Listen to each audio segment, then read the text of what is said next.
legalidade ou validade do acordo de colaboração premiada realizado entre a Polícia Federal e Mauro César Barbosa Cid. As defesas de Jair Messias Bolsonaro, Walter Souza Braga Neto, alegaram a nulidade do acordo de colaboração premiada celebrado entre o colaborador, Mauro César Barbosa Cid, e a Polícia Federal. Em virtude disso, foi reiterado da tribuna pelas sustentações orais. A ausência de voluntariedade do colaborador, não anuência da Procuradoria-Geral da República, fundamento em possíveis inconsistências entre as diversas versões, participação de magistrado no acordo de colaboração premiada, o que configuraria violação ao artigo 4º, parágrafo 6º da Lei 12.850. Presidente, aqui também já adianto que vou afastar essa nulidade. Eu diria que houve mais de uma vez a reiteração da voluntariedade do colaborador por diversas vezes, e a última das vezes foi na própria tribuna, onde o advogado César Roberto Bittencourt disse expressamente que o colaborador cumpriu com seu dever, cumpriu com sua missão, tinha conhecimento dos fatos por ser auxiliar do presidente da República. Mas, mais do que isso, na sua defesa técnica, o doutor César Bittencourt disse em relação à voluntariedade do colaborador, item 12 da defesa técnica. Pois então, cumpre a defesa técnica nessas questões publicamente divulgadas tecer breves considerações, especialmente quanto a uma possível coação pela Polícia Federal ou pelo eminente relator, que é sistematicamente levantada na mídia nacional. Primeiro, item 13. Primeiro, a orientação por acordo de colaboração premiada partiu de sua defesa técnica e passou por um juízo de aceitação que foi extremamente maturado com Mauro Cid e sua família.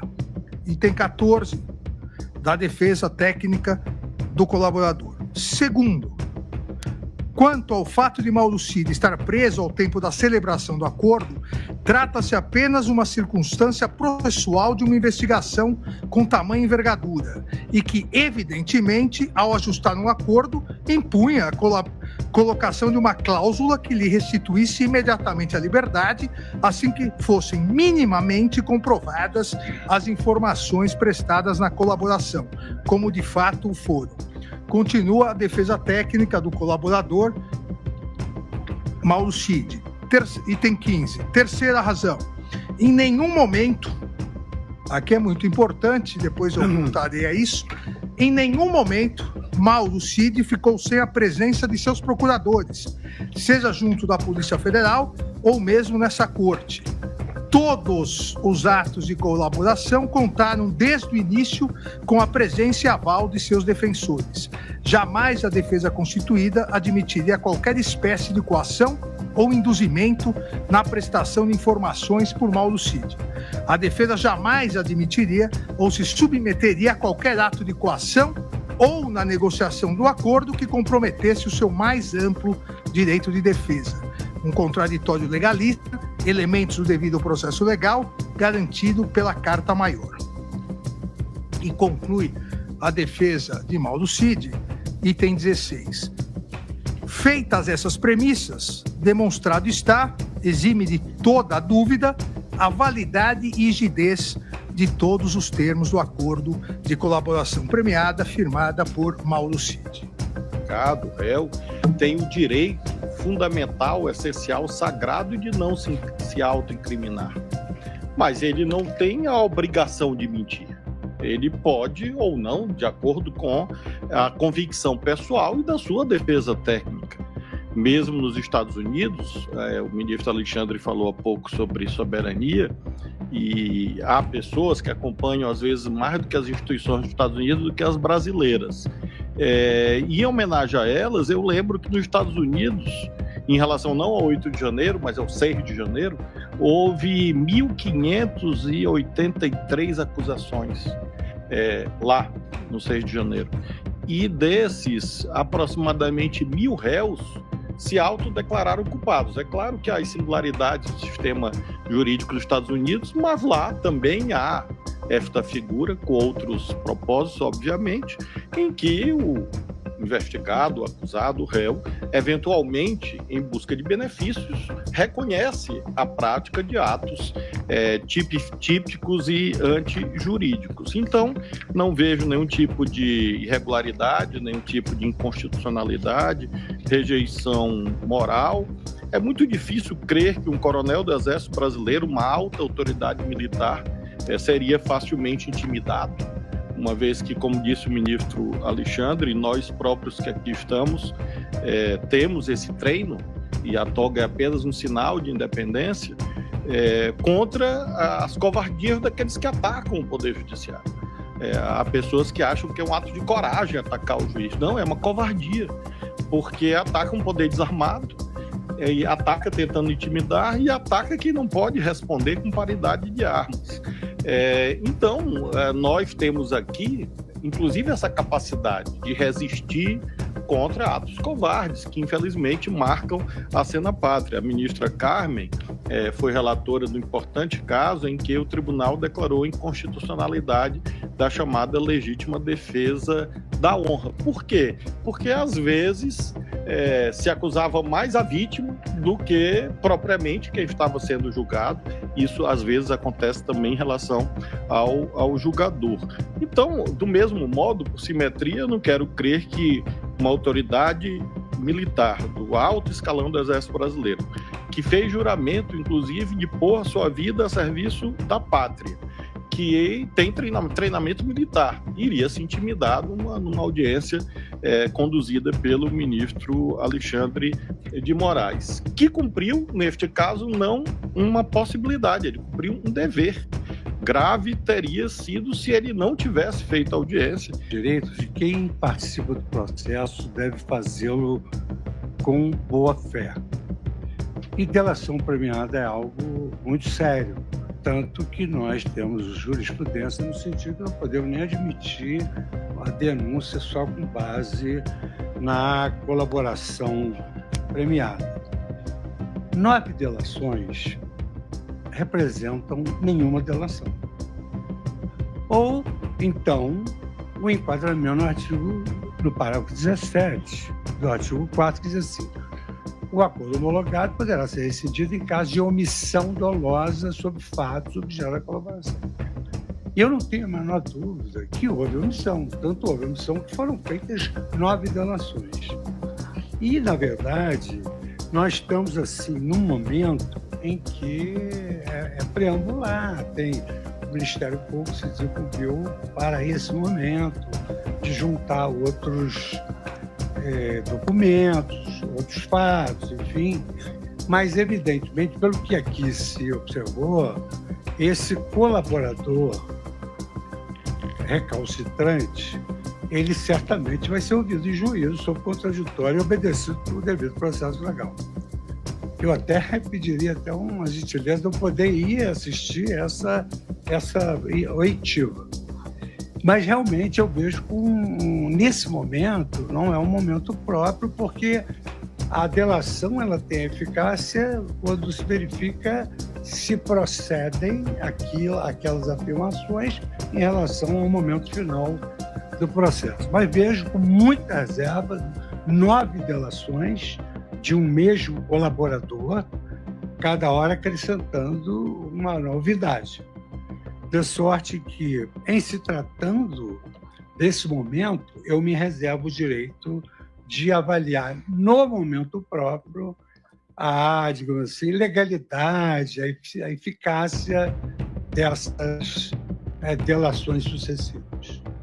Mas acompanho no sentido de que não é o momento de se decretar nulidade. Não verifiquei que, neste momento, e com os dados que foram apresentados, e aqui reiterados agora pelo ministro relator, que se tenha elementos para se desconsiderar ou, de alguma forma, declarar a nulidade desta delação. Em que pese estas omissões, as audiências são feitas exatamente para isso. Eu mesma, como relator, em alguns casos, já recusei delações que foram apresentadas e submetidas à homologação ou não deste Supremo Tribunal Federal. Entretanto, para isso é preciso que haja também o cumprimento das exigências legais e a oportunidade que aqui foi oferecida nos termos legalmente previstos e que o ministro relator observou. Acho que, uma vez que a delegação, que era principalmente da audiência, que era tantas vezes mencionada e que volta a ser mencionada em alguns documentos das defesas, no sentido de que teria havido algum excesso ou alguma forma de não atuação adequada deste Supremo Tribunal Federal, pela atuação do ministro relator, ficou devidamente esclarecida, uma vez que competente é quem deve exercer uma função, não quem pode ou que eventualmente tenha a ter uma delegação, como ficou comprovado. Isto foi feito, portanto, nos termos da legislação. A parte de instrução da ação penal, se vier a ser recebida denúncia, é na fase adequada, com todo o direito de todos os advogados. O ministro Flávio Dino já enfatizou aqui todo o direito de todos os advogados. Vossa Excelência lembrou, ministro Rui Barbosa, eu lembro Sobral Pinto, que mais de uma vez dizia nos períodos de ditadura no Brasil: sou contra tudo que foi feito por essa pessoa, mas sou advogado e, portanto, ele tem o direito de ter um defensor, e é este o papel. Fui 30 anos advogada também, voltarei a ser, tal como o ministro Flávio Dino, às vezes até advogamos juntos, se eu viver mais 100 anos, não é, ministro? Porque Vossa Excelência, pela idade que me atribui, realmente, no próximo centenário estaremos juntos. Mas, enfim, considerando que os advogados estão exercendo seu papel e exercerão, e pelas defesas até aqui apresentadas, como eu disse e reitero, demonstram que as partes estão muitíssimo bem representadas e, portanto, com ampla capacidade de terem sucesso nos seus pedidos, pelo menos no que for instruído devidamente, com a participação também do Ministério Público como órgão acusador, e, portanto, não tenho elementos para desconsiderar neste momento a colaboração que foi feita e que será reavaliada na fase devida, no tempo devido. Mas aqui não vejo nenhuma nódoa que possa viciar a colaboração a ponto de ser excluída neste momento. Já foi reiterado aqui, a colaboração premiada não é uma prova, é um meio, é uma porta que se abre e aí vamos ver o que há neste espaço, neste ambiente. Mas a fase em que se vai verificar o que se tem, o que se pode aproveitar como prova ou não, é a fase processualmente devida na ação penal, se ela vier a ser instaurada, a razão pela qual eu também estou votando no sentido de rejeitar esta alegação da defesa. De fato, a colaboração premiada, que ganhou força, né, no nosso país, sobretudo a partir da Lei 12.850 de 2013, ela deve sempre ser vista com alguma ressalva. Até porque o colaborador, ele é um interessado, ele não é alguém que não tem interesse no desfecho da investigação ou no processo. É certo que o Supremo Tribunal Federal já proferiu julgamentos relevantes justamente com o intuito de disciplinar melhor a colaboração premiada. Veio a decidir, como lembrou o ministro relator, que a colaboração não é prova, é meio de obtenção de prova. E o que existe de vedação na legislação é que a denúncia seja apresentada exclusivamente com base na colaboração. E essa é uma análise que nós vamos fazer na próxima etapa, se no recebimento ou não da denúncia, se há elementos para além da colaboração premiada. Como também lembrou o ministro Alexandre, o parágrafo 17 prevê a possibilidade, expressamente a possibilidade de rescisão da colaboração se houver uma omissão dolosa.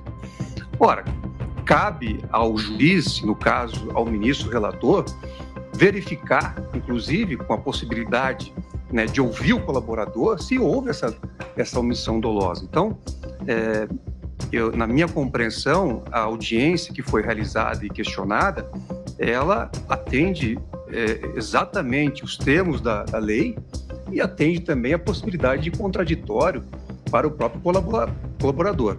Então, não vejo nenhuma nulidade em relação a este ato. Agora, saber se os depoimentos prestados são verdadeiros ou não, na tribuna foi arguída, foi dito que o colaborador teria mentido. Essa é uma possibilidade real, mas que terá que ser verificada se houver o recebimento da denúncia no curso da instrução. O colaborador vai ser ouvido em juízo, vai poder ser questionado pelas defesas, se houver a instauração da ação penal, e aí é que será o momento oportuno de se aferir a credibilidade ou não daquilo que foi dito e mais, a eficiência ou não dessa colaboração, inclusive para o deferimento dos benefícios previstos em lei. Então, também não vejo neste momento algo que possa inquinar de nulidade a colaboração que foi realizada, sem prejuízo de um exame futuro, caso haja o recebimento dessa ação penal. Chegamos ao fim de mais um vídeo. Espero que você tenha gostado e, mais importante, que tenha refletido sobre tudo o que discutimos aqui. Se você apoia os valores conservadores e acredita em um Brasil mais forte e unido, não deixe de curtir, comentar e compartilhar. Isso ajuda a fortalecer nossa voz e a espalhar a verdade para mais pessoas. E claro, não se esqueça de se inscrever e ativar o sininho para não perder nenhum conteúdo. Juntos, vamos continuar essa luta. Até o próximo vídeo.